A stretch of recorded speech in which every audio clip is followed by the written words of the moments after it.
All right, first question. And the first question is, does God have someone specific for everyone for marriage?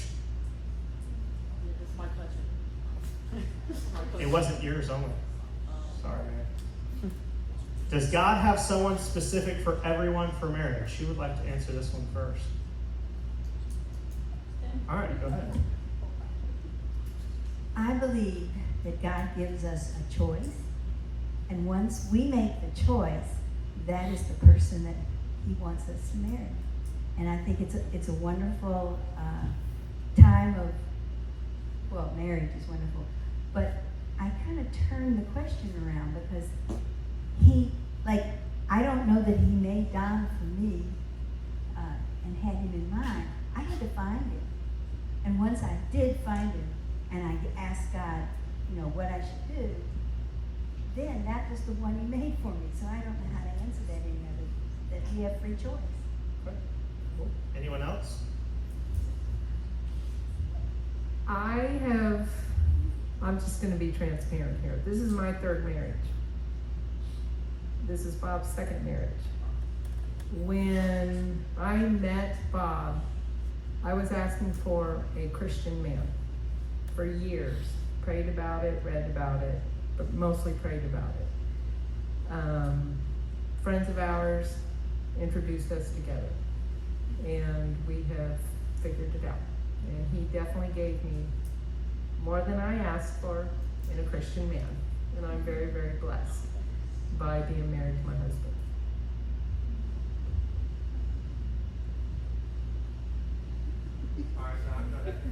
John's going to answer. I don't know. I like Marvin's answer. It's a good answer. But I have to tell you, when I saw Barbara, I thought she looked really good. And that kind of launched everything. But because we had a long dating relationship, we met as sophomores in high school. We had time to figure out whether this was something that would work or not. But I did not have, but I didn't even have a list at that time.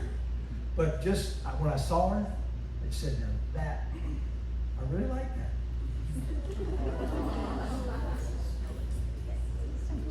I could address it in a different way. Don't panic. If you're thinking, there's got to be someone for me, where's my person, where's my person, where's my person? I don't think God lays it out like that for us. I think God has a relationship with us. We are special to Him. He has sacrificed for us. We don't always consider how amazing He thinks we are, because we actually know ourselves well here on this fallen part. Your relationship with Him, your working in the kingdom, your growing is so much more important than finding the square peg in the round hole and everything else. Like, that will come in your pursuit of Him, and you're working out your faith and loving how God has placed you in this world. Then you're going to look left and right, and there's going to be a handful of people who are a lot like you in that heart way. What I think we get tangled up in is we get a little bit panicky, and then we are subject to proximity, meaning that, so who's here? Okay, I guess it's you. And we start moving forward, and we push that someone's got to be for me because my friend has someone, or my cousin has someone, then I've got to have someone. And I don't think it's the same for everyone. I don't think the age is the same for everyone. We got to be careful in saying that this is the way it is. I like her first answer, that once you know, and you are interacting on a very good plane, taking care of each other, defending each other, and God will show you, hey, this is the one I want you to move forward with. But many people may meet that criteria, but you just can't panic and think you have to have someone to fill that gap. Anyone else? Pat, hang on. I got to bring you a mic. One of the things that you guys deal with is anxiety. Everybody's anxious, and it's like, is it the right one? And you guys get into a sense, just in discussion with you about, just like Dylan said, it's the other extreme, as opposed to rushing, where you're not even engaging because you're so scared that you don't want to. A lot of you guys aren't even making a move personally in regards to what you're doing in your life because you don't want to make the wrong decision. That's why you have guidelines. You follow God's word as you go through that. But I'm encourage you to get in the game, right? Get in, if it's a desire of your heart, don't be so tied up with yourself that you're not making and taking the chance of going and meeting people in the right way, right? This, and learning how to date, what you're looking for, and don't be so worried about the right person, because again, I think a lot of times you paralyze yourselves just in the society that you're in, right? And I just want to encourage you in that it can be done the right way. It can be a really good thing for you to grow emotionally, learning how to coexist relationally, how to treat women properly. And all of that's part of your walk, right? It's helping that. And don't get so caught up in, but I don't want to make the wrong decision, so I don't do anything, right? So there's a healthy way of doing it. So. Anyone else? Add to it? No, Don, that's really true. I think that's one thing that you guys gotta remember is put yourself out there. Like, as you make these lists and stuff like that, like, it's great to have it, but at the same time, make sure that it's not too specific, because I will say, like, we're 7.5 years apart. So, like, I was in 4th grade when he graduated high school. So, yeah. You would have to put it Now that we way. started dating. But just to put it in perspective, like, your person might still be, like, still growing up in some ways. Like, it takes time. But at the same time, too, I mean that in this way. But at the same time, like, he was not, and you can ask me questions later and stuff like that, but he was not, like, my specific list. I thought that he was an awesome person, but, like, he was loud, he was funny, he loved to be the center of attention. The men and women in y'all's life has probably made a huge impact, and it shaped some of what you're looking for in the person that you want to be with, what your list consists of. And I will say my dad was quiet. My dad was someone who had a great influence in my life. He is not my dad. So I married someone completely opposite of what I thought. He did have the major things that I loved, which is he loved the Lord, he was passionate about ministry, and he wanted to be a difference maker within the kingdom. That's really what you have to go with. Like, make sure you're on the same pages on those things, and then make sure that you kind of put yourself out there and take a chance. Because I was like, dude, this guy is talking about coupons in class. I'm like, what the heck's going on? And I'm glad I gave him a chance.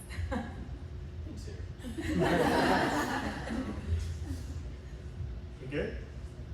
So the question was, does God have someone specific for everyone to marry? At the end of the day, it comes down to where are you with the Lord and allowing God to bring people around that fit what you need in someone. Okay? So just because you don't have someone now, it doesn't mean that God's not going to bring someone along. Now, I know you guys want a definitive yes or no, and ultimately speaking, the person that comes along is the person that you're supposed to be with if you're following in under God's covering. Cool? Leaders, are we cool with that answer? Cool. All right, number 2. How do you know when you found the one God has chosen to be your spouse? Go ahead. Your list no longer matters. I think I had a list, and I thought, she's going to sing country music. She probably has a couple of horses. She's very athletic. And I had this dumb list that was on top of loves Jesus and everything else. And I'd gone off to Bible college, and I met Jen, and I thought, probably not sharing any horses.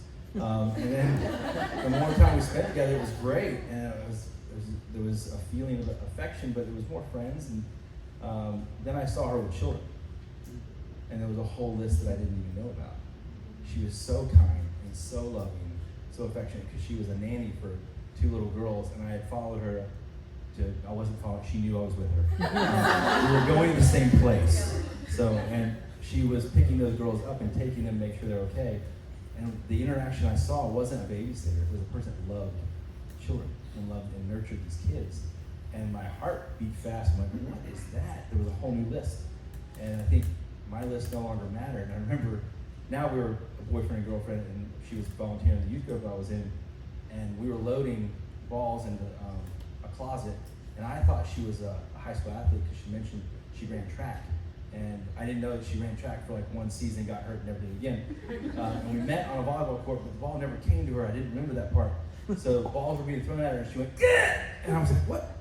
what just happened? Like, why did you do that? It's like, well, you threw it right at me. I'm like, she's not athletic. And it still worked out great. And we've had a great relationship. So when your list, the things that you thought mattered no longer matter because God's showing you something better, I think that's when you may know. Anyone else?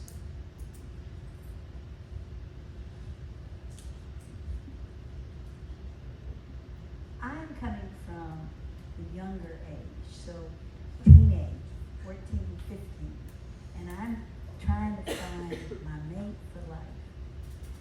And he comes to school in red suede shoes. And I was completely turned off. I was completely turned off. And it passed through. The girlfriend told the girlfriend. Finally, he got the information. His mother got it and dyed the shoes olive green, which is my favorite color. Yes, and he lived on. So it was so silly because I was going to break up with him because he couldn't dance. Now, what kind of the future does my husband have to dance in order for me to love him as, a husband? So I had to talk to the Lord about this. And it's true, that's what 14 and 15-year-olds think about. That's our list. And I found out he couldn't dance, and I wanted a dancer.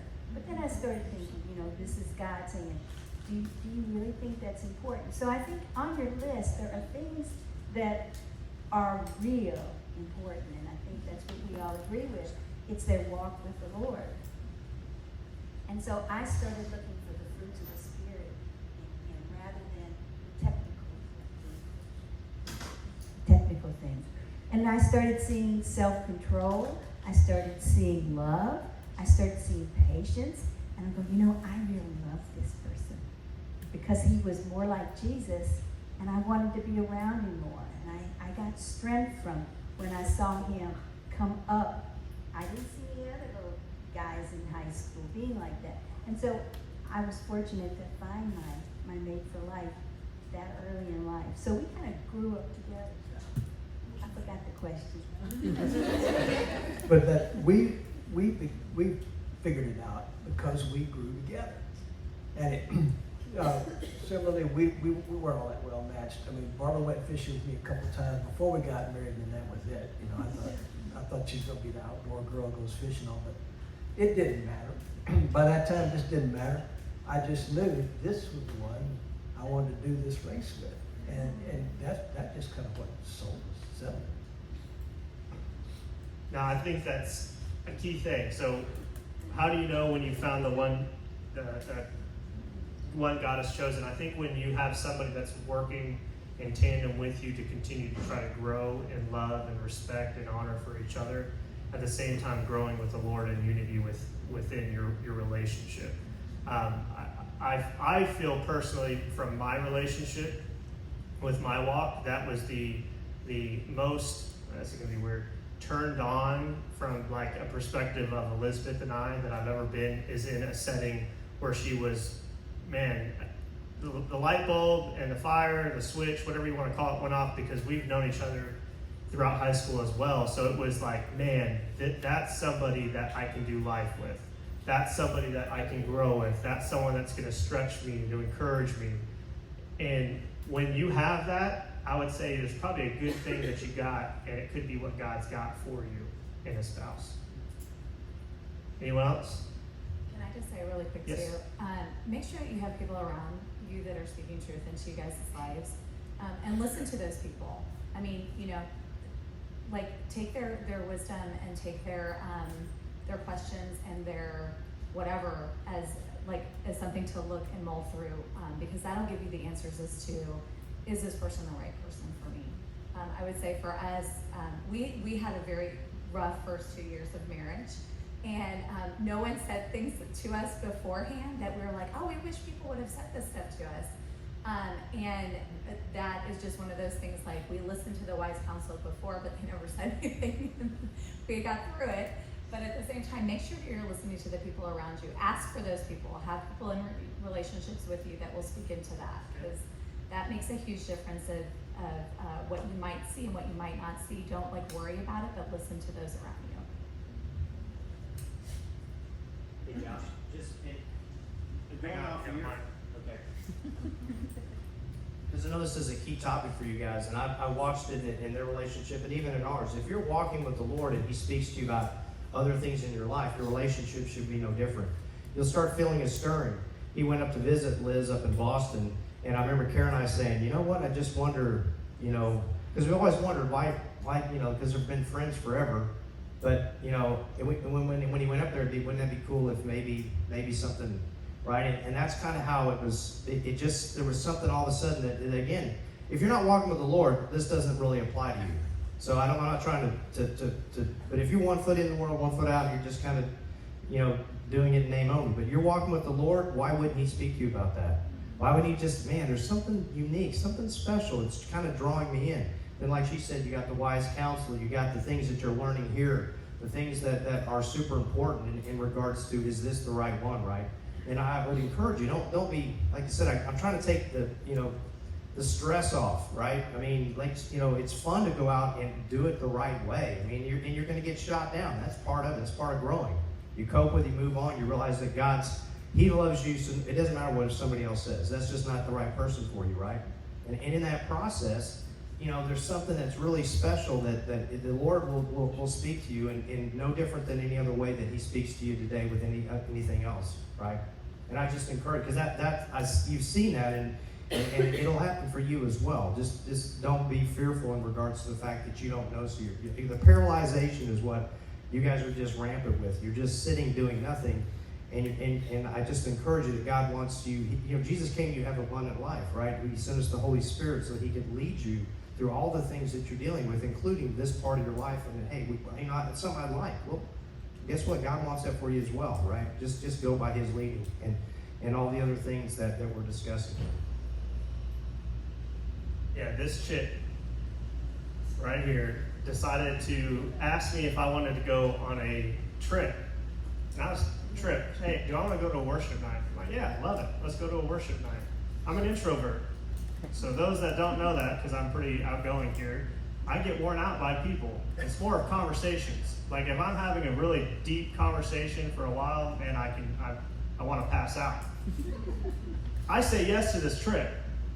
And I'm here to hang out with her. I get put in the front seat of a car with somebody I don't know, and she gets put in the back with the girls, I guess, that she's just getting to know as well. Come to find out, 2 hours later, we get to our destination where the worship event was out. Then, after an hour of worship, we got back in the car and drove 2 hours back with, again, me sitting up front having to have a conversation. But I think the Lord wore me out during the drive that He allowed me to see what was right in front of me, which was my wife. Just thought I'd throw that out. All right, next question. We cool going on? All right, this is gonna get spicy. What do you think about sex before marriage? Oh, nasty. Not my thing. Robert, if we need to ask you to leave, we'll ask you to leave. What do we think about sex before marriage? That's your last chance. Cool. I think it's an interesting question because you will think about sex before marriage. I mean, that's just the human condition. So you might as well figure, what am I going to do when I think about sex before marriage?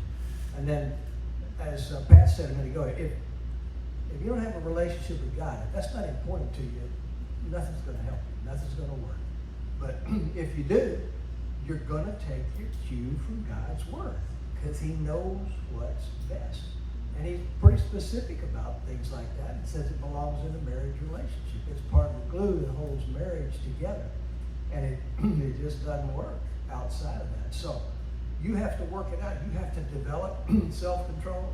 You've got to set the boundaries. I think there's all kinds of techniques, and I'm sure you know some of those about where you do and don't get involved. But the point is, it's going to be there, and the temptation is going to be there. And then, when you mess up, you got to just simply repent and come back, because He's on your side, And Jesus paid a big price so you could do that. You could repent and be forgiven, and you start over again. But it's just like things like Celebrate Recovery meets in this room on Monday night. And what they do is they pass out tokens. You have to go for a month without alcohol or whatever, you get a token. You go for 3 months, get another token. You go for 6 months. So sometimes that's life. You just get better and better and better at it as you work your way through. Others?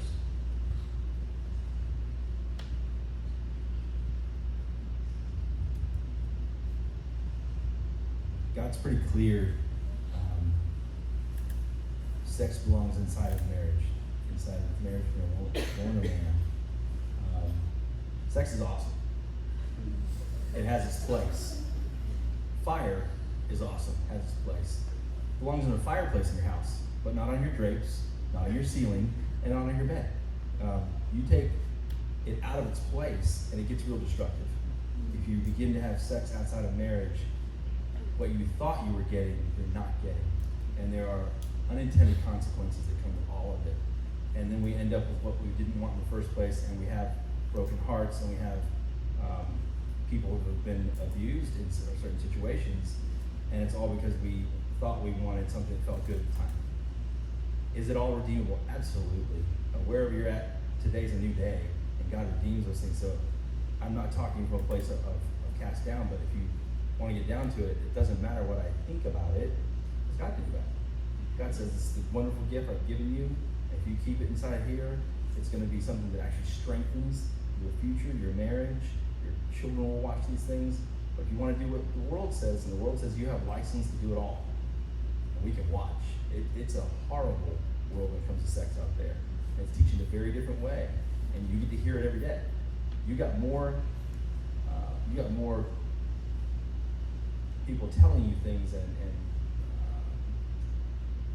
commercials telling you things, and shows telling you things. If you don't actually come to the real source and tell yourself the right things, your mind is outweighed 99% to 1. Like you have to have people in your life, like Jen said, who are pouring into you. When you make a mistake, they have complete openness to your life. And when they say, hey, have you been doing this? You go, truth. Whatever the truth is, you tell them, and they can help direct you. Sometimes it depends on where you're at in your faith. You don't even know what's wrong. You're like, oh, this was awesome. Things were going great on this day. We got to this place, and your mentor's like, oh, okay.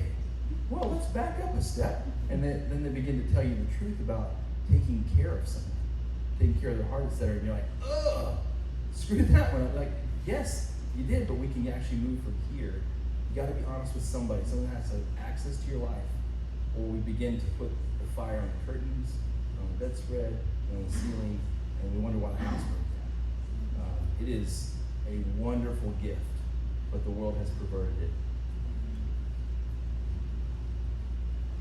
Anyone else on the panel want to talk about sex? Oh, Kara wants to talk about sex. Sex is fun.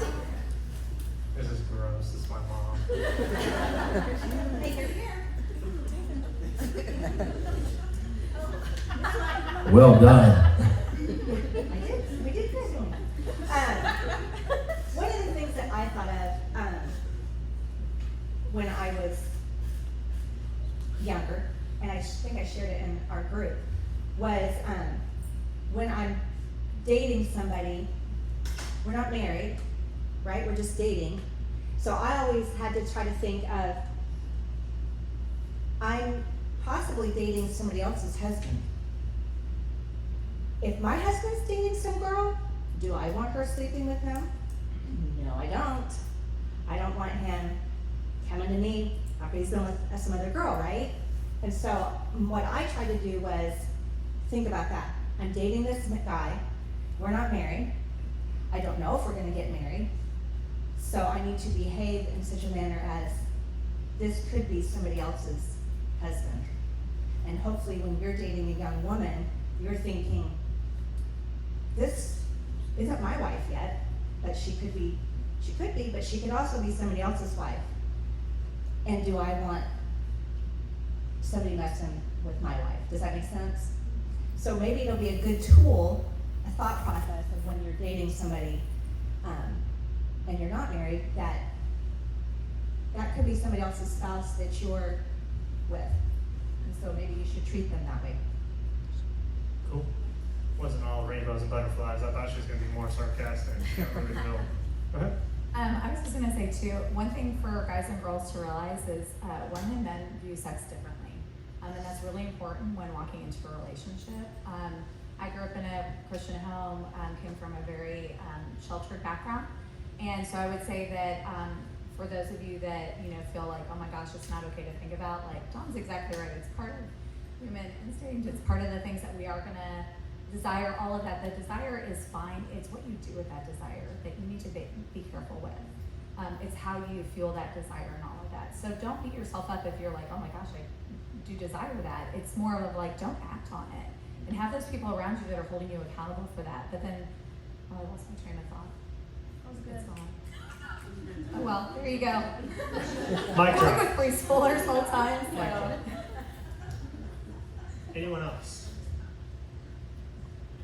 I know that in this world, a lot of people want to put all the pressure, on guys, because they're generally, more the head of the family. They will one day be the head of the family. But before marriage, I think the woman needs to take on her responsibility for the dating time, not just the men, because we are, I believe, stronger and should be. That we should take the no-no approach as well as the men take the no-no approach. That we both need strong to say no, not just the man. I put that in. That's good. Go ahead, Ms. Jo. So when I looked at this question and hearing what everybody has to say, which is some very sound advice, it's a matter of the heart. It's a matter of maturity. It's a decision that can have a detrimental effect on some people because it is emotional and it is a mature decision that you have to make, that you're going to live with. Yes, you date to meet someone, that person could possibly be the person you want to marry. Don't go down that path just because you think that's the person you're going to marry. Hold out. Surround yourself with people who will keep you accountable. Because once you cross that line of a heart matter, it can be very, very hurtful to recover from. Missionary, you got anything?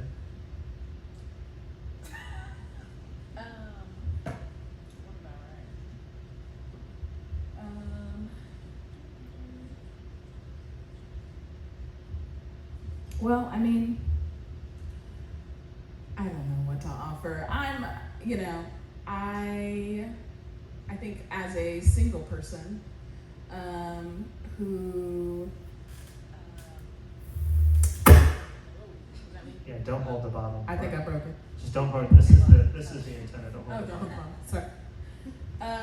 I think coming as a single person, I think, yes, you do have desires. I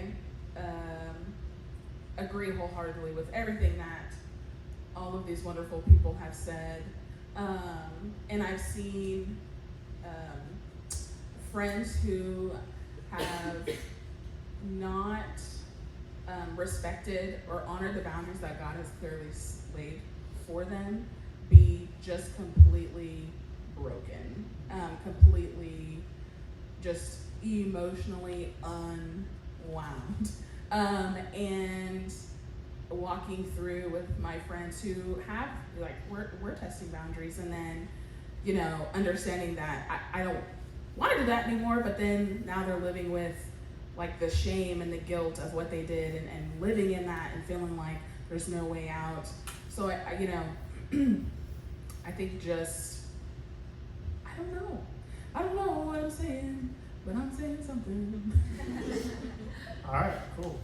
I think to what she's saying, and I remember what I was trying to say, is that there's unintentional consequences for everything that we do. That's just life. And I'm not talking, pregnancy, blah, blah, blah, whatever. I'm talking like there's just unintentional consequences that you don't even think of and that you won't until later on in relationships and in life. At several years, I can tell you that there's unintentional consequences from decisions I've made before I was married, but whatever, that still come up in your life emotionally. And that's where you need to be guard yourself and have that support system around you, because there's things that you're not even going to know will come back and emotionally be something. Can God redeem it? Yes, God can totally redeem it. But at the same time, knowing that, walking ahead in that truth, you need to just realize that there are consequences that you might not be ready for that might come back to bite. Yes, Miss Amanda.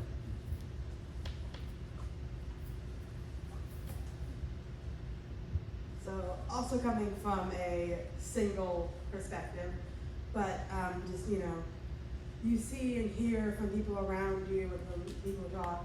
I just wonder, like, from the worldly perspective, I feel like we see and hear a lot of, but we need to know, if we're sexually compatible. And like that is considered from a worldly perspective, one of those steps where like, well, if we haven't made the step, then that might not work out once we're married. And so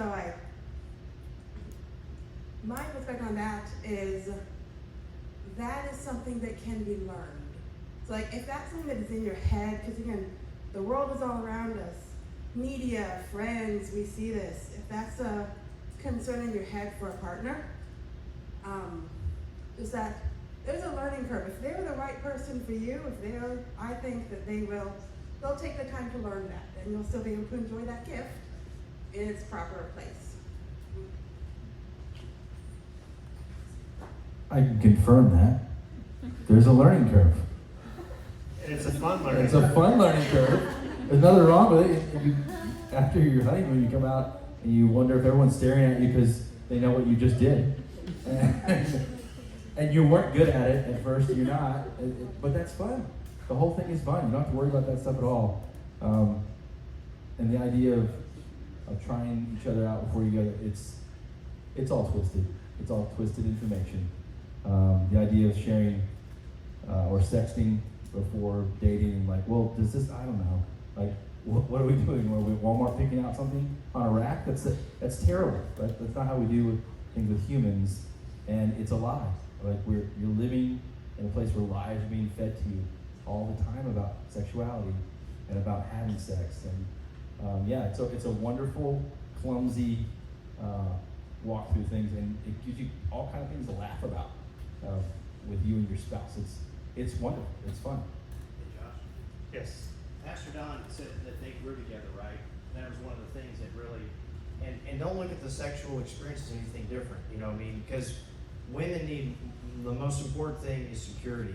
But if you're going into it, say we're going to try this out to see if we're compatible, now all you're doing is setting yourself up for failure, because all that does is breed insecurity, because how many people have you tested out? Where do I rate in this? As opposed to, it's meant to be, that's not God's plan. Like God's plan is that it's just meant to be a wonderful experience between you and your wife, that you love each other, working and growing.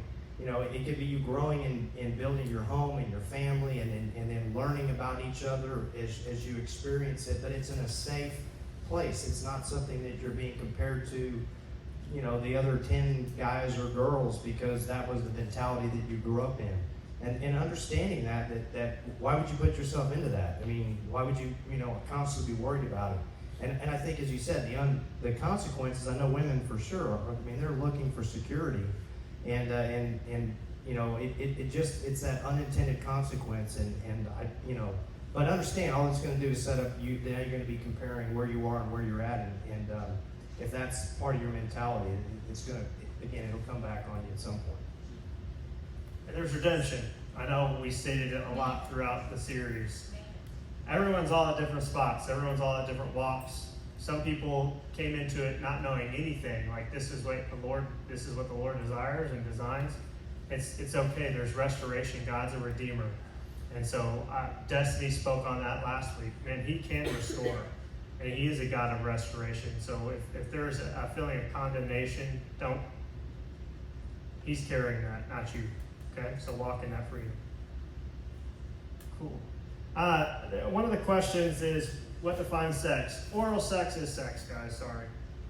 So put that on your little docket. Like, if there's pressure to just have oral sex, that's sex. Okay. If there's pressure for other stuff, which we won't go into detail, that's sex too. Okay. Masturbation. Do we want to talk on this, or can I just speak very briefly and keep going? Anybody want to talk? Okay, masturbation. We hit on it briefly in a series as well. Hey, that's a part of going down the rabbit trail of who spoke on the heart. Miss Jo, you're losing the true identity of what sex was meant to be, and ultimately speaking, that is a form of sexual immorality. So if you want wholeness and completeness, that's got to be something that's got to go as well. Cool? Yes? Along that line and along the line, any of those things that you hear about or wonder about, Jesus put the standard up really high. He said, if you look at a woman to lust after her, you've already committed adultery. So none of those things that are described and people wonder about are likely to be something you can do without having thoughts that don't belong in the mind of a believer. So they are sex. The standard is really high. And so, but it's also hard to walk kind of halfway in, halfway out. With right now our sermon series that Pastor Steve is bringing is on trust. You've really got to trust God that He's going to make this worth the wait. And He does. He really does. Okay. How do you obtain confidence and contentment in your season, our single season? How do you obtain confidence and contentment in your single season?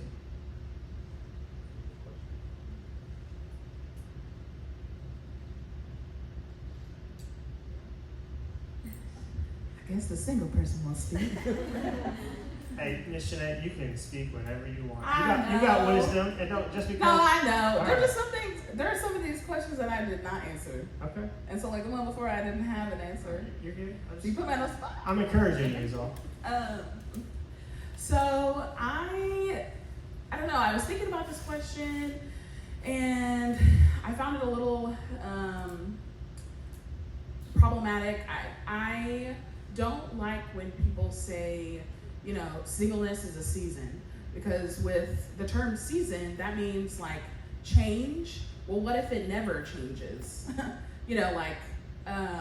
And it always is said with like something that you've got to get away from. If you're single, you got to get away from it. Run, find someone, get out. And I don't like that because I've really enjoyed being single. I've have found that being single allows me to have undivided devotion to Christ, and that I find confidence in Christ. Like, I trust Jesus. He is my first love. Like the song we sang, it talks about it in Revelation, like Jesus is my first love. So that is the love that I'm constantly having my mind set upon. That's where my confidence comes from. Jesus loves me despite the brokenness, the messed up, the muck, the trickery, the bamboozlement, all of it. He loves me. And I find contentment in Christ. He is sufficient. He is more than enough. And that is something that I have to tell myself every day, because I do have the desire to be married. I was honest about, like, I'm doing dating apps. It made me sick to my stomach to even try it. But I think the Lord walked me through that, to know that just trusting Him in that, the risk of putting myself out there. He knows I don't trust nobody. And so opening myself up to be vulnerable for somebody to be brought into my life is a real thing. And so I have to find, like, Jesus has to be my confidence, and I have to be content with my relationship with Jesus. And yeah, I think contentment comes from trusting God's provision for my life. So everything that I have right now is a gift from Him.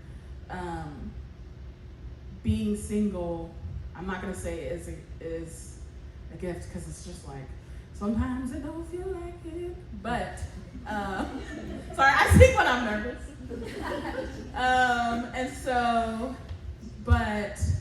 It's a really sweet season. I've gotten to do so much in my walk with Jesus. I've only known the dude for 10 years, but I feel like I've known him my entire life. And that makes doing ministry really special. It makes having friendships really special. I would like to say that whoever does, if God should give me the gift of being married, then, I've got lots of friends who already are married. I've learned from them. I know the do's and the don'ts. And so, I don't know, I think there's a lot to gain in being single rather than this dread of like, I need to get out of this season. Because it may not be a season. It could be for the rest of your life. And are you going to be okay with that? That is just you and Jesus. Are you going to be good with that?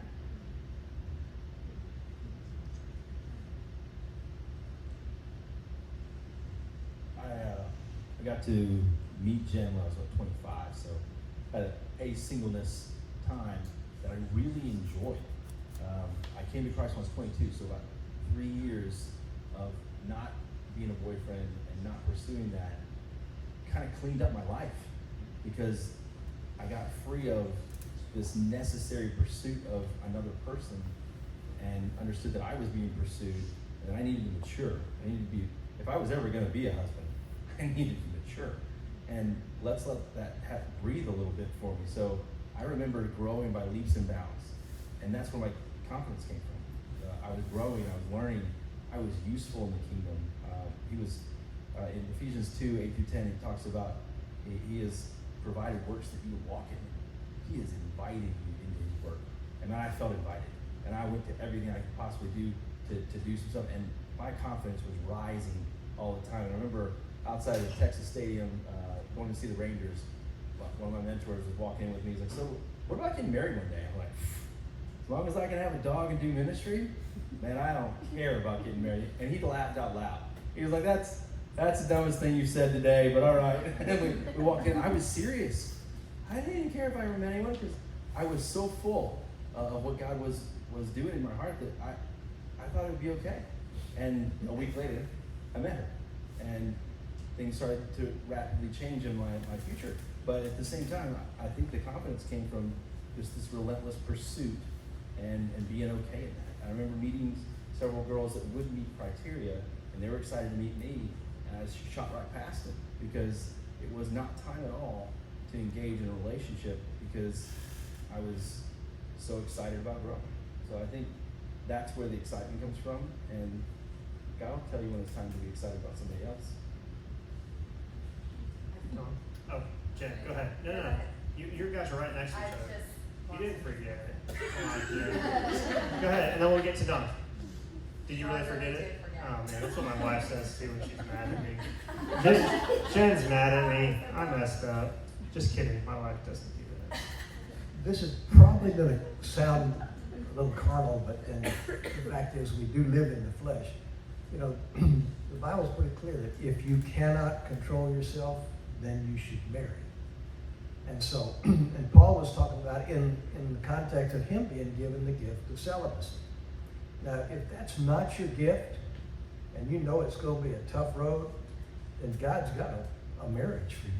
And so you need to make it one of your big goals, just like finding your career, to find the woman, because you will not be in the right relationship with God if you are not controlling yourself sexually. And so Paul allows for the situation. There are those to whom it is not given to abstain their whole life like he did. And so if that's the case, then just feel then there's a woman. There is a marriage for me. And so you can then start looking for that, because that's going to be the way you're going to have the right relationship with God, most people, it's going to be in a marriage relationship where then you are enjoying sexual benefits as God designed it to be. But that's not your get out of jail free card. For those that are like, I can't do this, so I'm just going to give in. No, there's to challenge you. If that's where you're at, then abstain from it. Go to the Lord for strength and continuity. That's not your get out of jail free card of, I'm going to give in to the weakness of my flesh. No. That's your get into marriage card. That says you're going to need to get into marriage. Amanda, yes, real quick, we got to keep going. So, full transparency, I have never dated anyone. Never been on a single date, but having that husband and children, that's something I've always wanted. And so that is something that over the years I have off and on struggled with. I've mostly been okay with it, but I'd have my moments that I wasn't so okay with it. But now I'm at a point where I can look back and I can see how I can see things that I was potentially protected from. I saw friends' relationships that did not go well, brought lots of heartbreak. One friend that there was abuse involved, and all kinds of things. So I can see, I never experienced any of that heartbreak, that drama, that potential avenue for abuse. I never had any of that. I was protected from that. I can also see, I grew up Christian, but my walk with the Lord has grown leaps and bounds in the last 5 or so years. I think my standards now would be much higher. And I've learned a lot from the people around me, from good relationships I've seen, as well as not so great ones. And so I think, for me, my time of singleness has prepared me in a lot of ways, so that when God does bring around the man that's right for me, I will be a much better woman for him. I know the Lord much better. I am walking with the Lord much closer than I was. And I know more of what to look out for, what pitfalls to avoid. And so it's been a growing experience, a learning experience, and I can look back and be happy about that singleness. All right, I'm going to try to do 2 more. Is that cool? We have enough time? You had a hand up.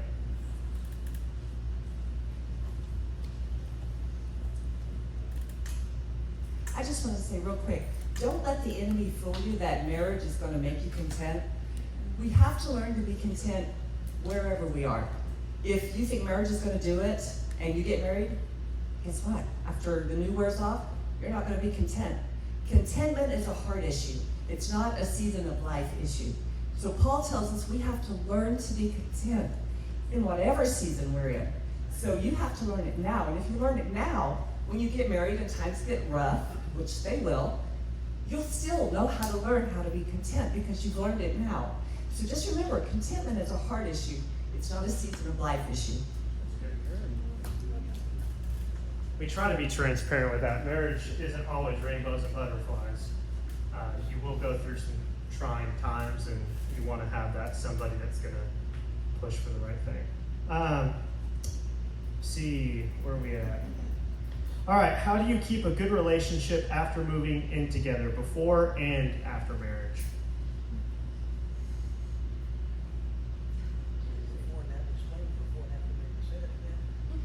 How do you keep a good relationship after moving in together, before and after marriage? Well, you're already in the wrong relationship if you move in together and you aren't married. I mean, that's breaking all the rules. So I don't have anything to say about that other than that doesn't work. That's just not according to God's plan. But after you do get married, and Lavina mentioned it, you got to be prepared for rough times. Man, living with a woman is really, I mean, you can say the same thing. I mean, things that are important to a woman that are not important to a guy, it just blows your mind. And so you've got to be prepared to make a lot of adjustments. Now looking back, I like classical music now. I would never have listened to classical music before I met Barbara, but it's going all the time in the house and so forth. And I like it. There's a lot of things I like now I didn't like before, but man, when let's just take a young boy and a young girl, they don't even like to be in the same room. They just be totally different. That's not that much different after you get married. It's so different that you better have God on your side, and you better have the determination to make it right.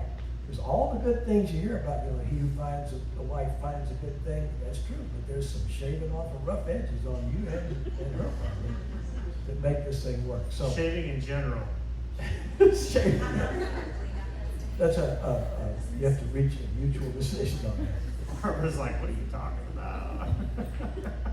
But there is an adjustment to moving in. That relationship, it's just beginning when you move in together, when you're married.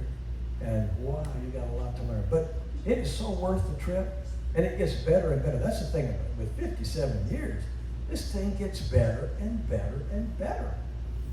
I hate to leave, it's so good.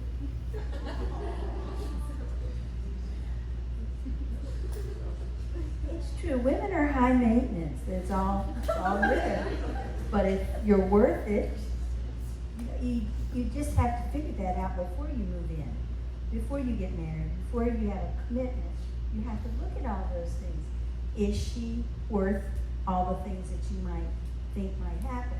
But if you can work life together, you do it under God's blessing. And when you don't have God's blessing, things don't work right. And everybody has a different how it works. It doesn't work. You eventually have children and you want to have a mother and father written on your birth certificate. Those sort of things. You just, when you just living with each other, you don't have that commitment. And you can get hurt very, very easily. And if you're the one saying, I ain't high maintenance. Date each other. You have to continue dating each other. Just because you get married doesn't mean that you quit dating each other. Once a week, once a month, put the phone aside, don't have any interruptions, sit across the table from each other for an hour, go to Sonic, get a milkshake, fries, it doesn't have to be a fancy dinner, date each other. Do not let that drop. I would say, what they were saying about moving in together beforehand, it's one of those things, God asks us to do hard things, and I think with y'all's generation, there's a lot of reasons as to why it's cheaper, blah, blah, blah, we can try things out, all the different things. I've heard all the things in the book. The biggest thing is God asks us to wait, and I can tell you it's sweeter to wait and to get to experience those things when you've made that commitment than it is to try it out. So again, it's one of those things that God asks us to do the hard things. Don't let yourself believe the lies that the world tells you that it's worth trying, that it's cheaper or whatever. Like, just don't even buy it. It's worth the wait. Those difficult measures that you will have to take to not live together, whether it's expense, that other person is worth it, and you're worth it. And when you get in that moment, you're like, okay, well, I'm gonna have to ask someone, I have to swallow my pride and ask someone to stay on our couch for like 2 months before we get married. Do it. And he or she will love you for it because you are sacrificing for them. They're seeing it. The guy that was one of my first mentors was a Chick-fil-A operator in South Carolina. He used to tell me stories about his life. It was before I was a believer, so I would listen and nod and roll my eyes and make my worldly assumption about what he was telling me. But I remember right before he got married, he was traveling the distance of, okay, we're in Tomball, so it would probably be like the distance between here and Rice Village, something like that, downtown, every night, because he had the apartment that they had together really close to the store, and he would drive that distance every night to sleep on someone's couch for a year. And I didn't know. And I mentioned something about, I'll come by at whatever time. He's like, well, hi, Mr. Tennessee. I ain't gonna be there. I'm like, well, where will you be? Well, the store will be closed and everything. He's like, well, I don't sleep there. Like, what do you mean you don't sleep there? It's your apartment. He's like, no, Stephanie lives there. We're not married yet. And he began to unpack why. And I remember thinking, that's ridiculous, because I wasn't a believer. But being on this side, I realized what he did for Stephanie was he sacrificed about an hour down, about an hour back, every day, added on to it. And he made sure she was okay in the apartment. But once they got married, he was in the apartment too.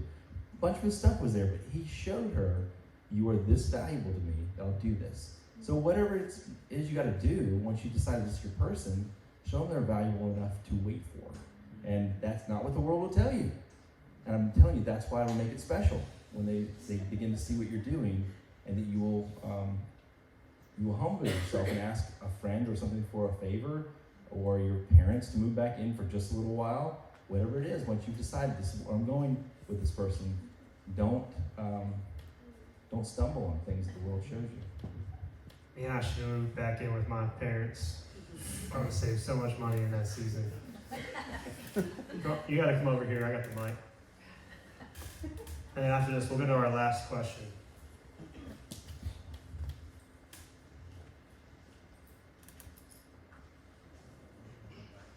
Two things, just really quick. I love the story that you shared about your friend. I didn't have, when it came time for me to move out of the foster home I was in, I wasn't sure where I was going to go. And Pat's mom had offered to let me live with them. And Pat lived across the street with his brother in another home. And I knew how hard it was for us to already say goodbye to each other at the end of the evening. I knew that there was no way I wouldn't find myself over there after everybody went to sleep, or he wouldn't find his way back over to his mom's. So it was very hard because I wasn't sure where I was going to live, but I declined that, and I don't regret that at all. And then the second thing I was going to share was comment after marriage. When you first start dating somebody and you really have all those lovey-dovey feelings and the butterflies and the excitement when you hear their voice or when you see them, that's all wonderful and great. But after a year or two of being married, you're going to have to realize that love is a choice. It's not a feeling, even though all those feelings are great, because there's going to be times when you're going to look at that person and you're like, I don't like you at all, but I'm going to choose to continue to love you. And then that feeling can come back around. But when the hard times come, or let's just be honest, sometimes with us girls, it could just be, we just don't like the way you look today, and I just don't like you very much, but I choose to love you. And so don't be deceived by all the ooey gooey feelings, even though those are great, and you do still continue to have them. I totally cannot wait until Pat comes home from work. And there's times when he'll come in and he'll hug me and give me a kiss. And then there's other times he comes in and he goes straight to his office. And I'm like, I've been waiting for him to come home all day, and I'm so excited. And so you can still keep that. We've been together 41 years, married 36, something like that. And so that spark can still stay there. And Joanne was very correct in that you work at it. It's work. It doesn't just happen. So Pat, don't come home and go into your office. That's what she's hit you. She's giving you big hits. Anyone else before we move on quickly? Okay. So we're talking, we might do 3. So we're talking about guardrails. So are you guys like, God, put things in place, put people around you. So what are some guardrails to put in your life to keep you from opening doors physically? At the same time, what are some recommended boundaries for relationships that they might be in? And what did you do if you crossed those? I know you had mentioned that it comes back. It's about taking it a day at a time. Whether I'm good for 3 months, I'm good for 6 months. It's continuing to improve on that. But what are some boundaries for relationships that you guys would recommend?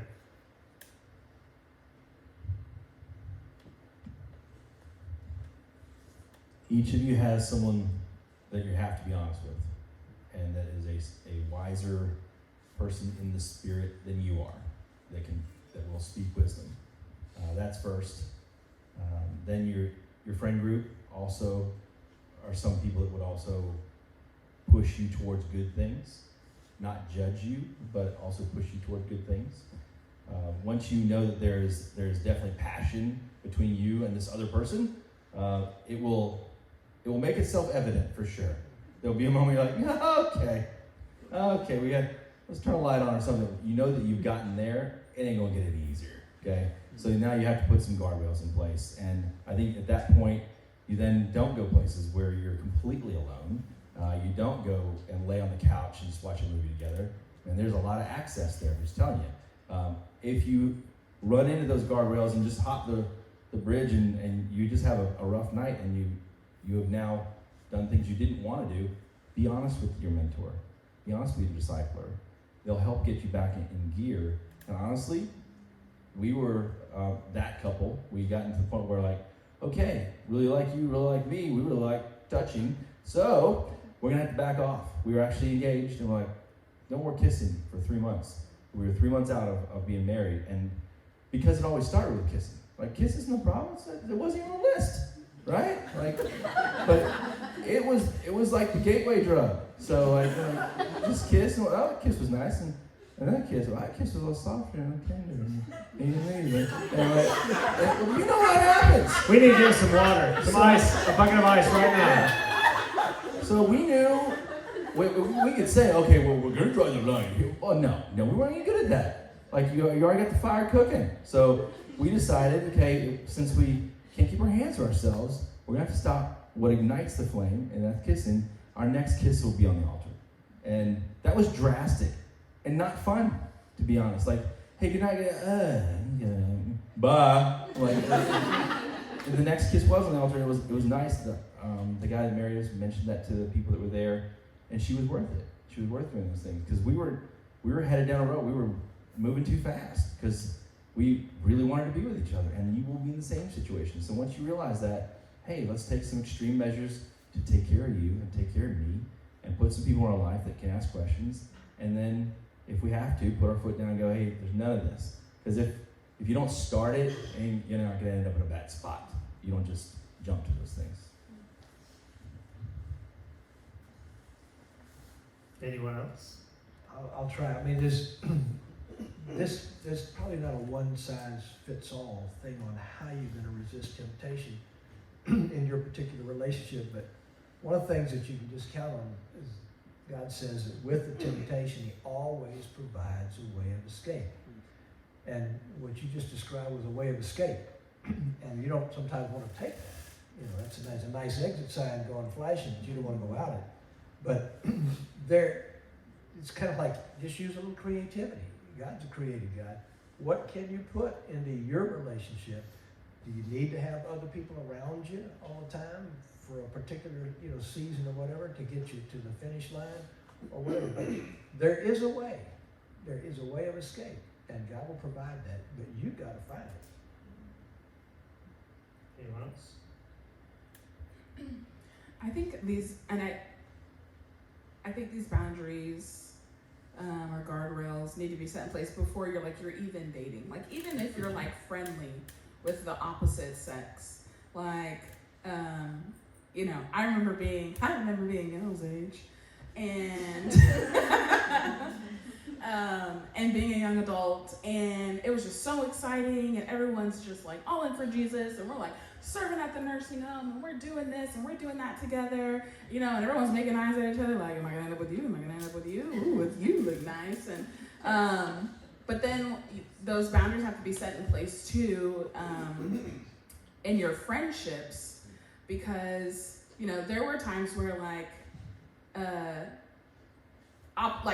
where I had friends where it was platonic until we're texting until midnight, and I'm whoa, he's texting me. It's 12:01. Why is he texting me so late? Maybe he likes me. And he didn't because he didn't pursue me. But I think even not dating, in your singleness, you're by yourself, but to view each other as brothers and sisters. Hello, knick-knack.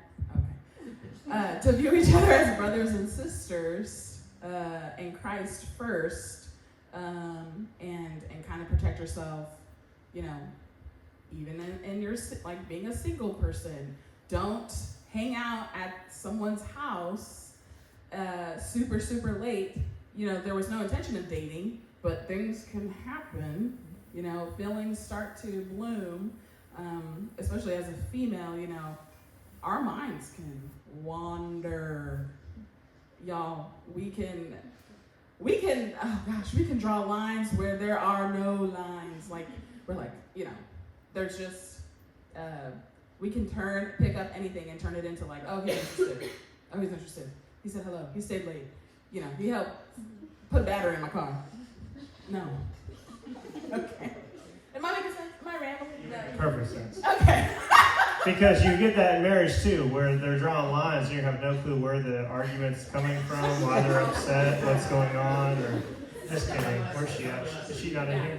Oh, And people tell you, like, they'll tell you, guys are dumb. They don't know what they're doing. we have no clue. You think that's a sign? That ain't no sign. Good. That was what it said, we're on a date. I was like, no, I have not got to dinner. Love y'all, but this is not a date. This is not the day. Yeah. All right. Guardrails. I do. So any couple that we meet with, I encourage a list. So if you have a mentor, as Shanae said, you should have something already kind of worked up in your mind. I make them put it on paper, or at least say text it to me so I know what we can check on and where we're at. Those lists, I know I'm like, oh, why you got so many lists? Those lists can be changeable. And what I mean by that is if hey, we're not staying in each other's, or hanging out with each other past 12, and man, at 10 o'clock, you're too tired to really have any self-control, then hey, it's now 10 o'clock. So a list is good, but it should be something that could be changed to motivate and spur you on to a wholeness in a relationship. This is the last one. This one is a little harder, and it doesn't have to be long and drawn out. But what if we talked about consequences? So we've talked about consequences that happen before marriage, and there's, whether it's kids, whether it's broken hearts emotionally, and even we hit on STDs, and Pat and Kara awkwardly and wonderfully brought that to our attention. So what happens if you're in that circumstance where you have a consequence, whether STD, whether it's a child, whether it's a man, I'm emotionally broken. Where do you go, or what do you do if you are in that state? It's quiet. Sorry, I was drinking my water. I'm going to repeat the question today. So we hit on the consequences, and the main ones were emotional, physical, STDs, and then even a child can come about. So what happens if you are in that season or in that moment? I say season. If you're in that consequence state, where do you go from here?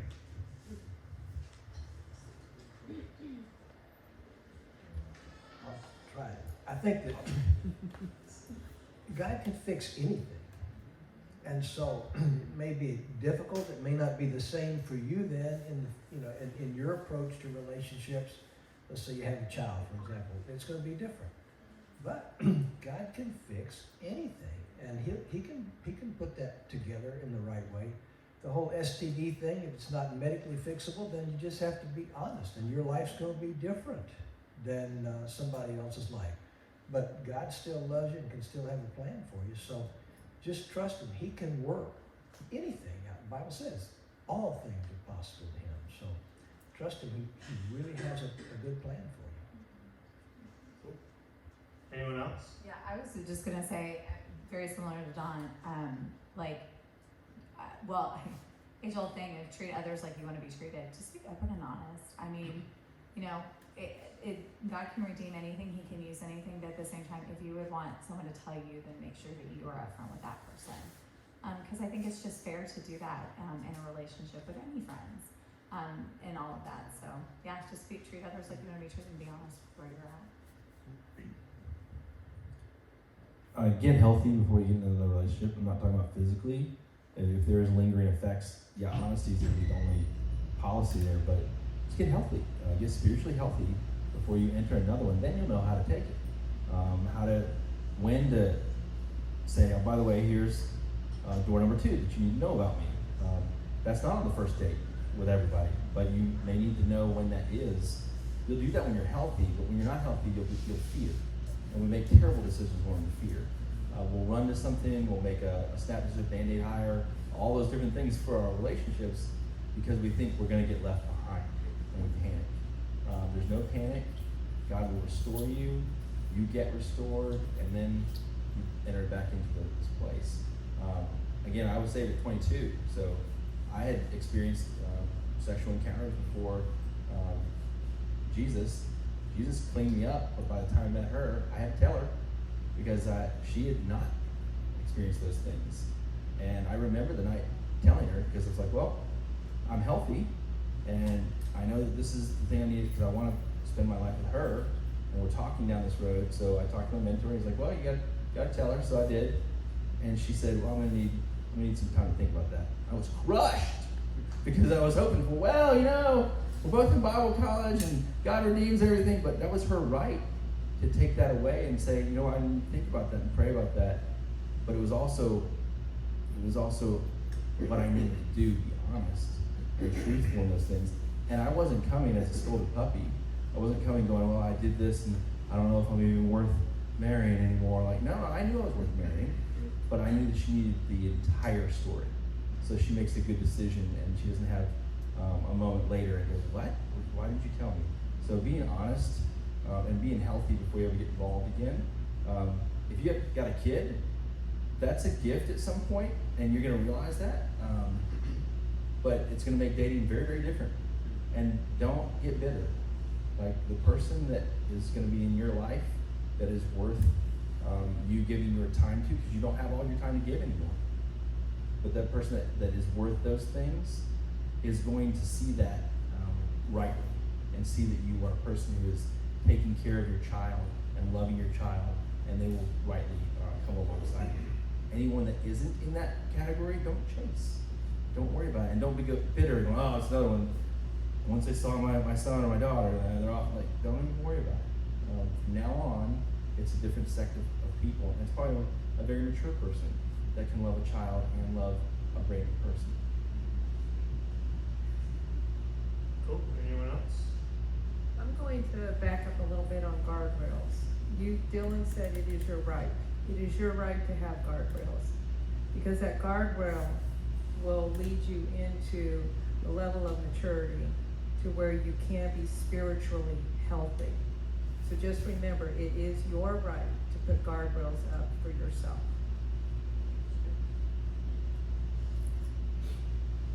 All right, Karen's got one.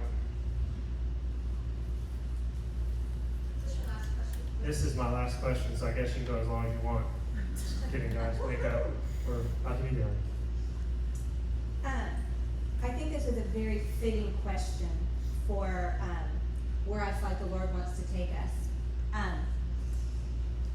I'm going to share just real quickly, do a little highlighting. I have a soap opera life. Everybody says, oh, you should do a Lifetime movie. I was sexually abused from the time I was 5 until I was 15. That was put upon me. Didn't ask for it. Obviously didn't need it.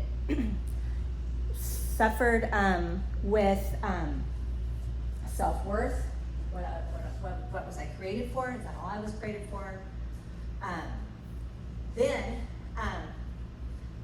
I became very bitter and very angry about life. I was removed from my home and brought to Texas where I didn't know anybody. Not one person did I know. But it was the escape, the place that the Lord wanted me. I saw that at years later. I accepted that and understood and saw the blessing and the benefit of that. Did not when I first got here. Felt like I was the one being punished for what was being done to me. I was the one that lost everything, and my dad did not. his life stayed intact. And one night I just wanted to get numb, didn't want to feel, didn't want to be here. And so I set out to drink until I felt nothing. And that was not a very good choice. Knew it when I was doing it. That voice in my head said, don't do it. And I said, oh heck yeah, I'm gonna do it. Because nobody else is doing anything for me, so I'm going to do that. And I got pregnant that night. Don't remember how I got home, but do remember the person that I was with. And in the meantime, I started dating Pat, not realizing I was pregnant. And 3 months into my relationship with him, when I thought, this is the guy I can marry and spend the rest of my life with, I had to then tell him that I was pregnant. And still at that time didn't know that we were going to get married, but boy, what a blessing and a good friend that God gave me in him, and that's a whole nother story. But my purpose of highlighting that is to tell you that God can redeem your life. I promise you. I promise you there's nothing that you will go through in life that God cannot fix and redeem and make whole and new again. And the enemy will tell you you're broken, you're ugly, you're dirty, you're not worthy of that. And it's such a lie from the pit of hell. And I just want to encourage you that is the truth. God is just, I have a husband that I never thought I would have. He sees beyond what I thought I deserved. And so I'm telling you, it's worth doing it God's way. It's worth not buying into the enemy's lies that you can't be redeemed and you can't be fixed and that you're not worthy, because he loves you. And being that said, I really believe that we are to go back and sing that last song. And this time do it from not us telling God that you are my first love, but let God tell you that you are his first love, that you are his one and only, because you are. If I was the only person that needed saving, I am his one and only. I am his first love. And so I want to take this opportunity as we re-sing that. And maybe some of the leaders can come up. If you need a fresh start tonight, if you need to say, tonight is the night that I choose to do it God's way, I give him everything. I lay all my broken dreams, my shattered dreams, my messes up at his feet. And tonight I want him to redeem me and make me whole and set me on a path of healing. I want you to take that opportunity to do that tonight. Pray with somebody. Get where you don't have to come up here, just even right where you're at. But allow him to sing this love song to you, because I believe that that's what it is. And we love you. I'm so glad that you guys were a part of this, and I hope that you walk away with something that will help you and that possibly will change your life forever.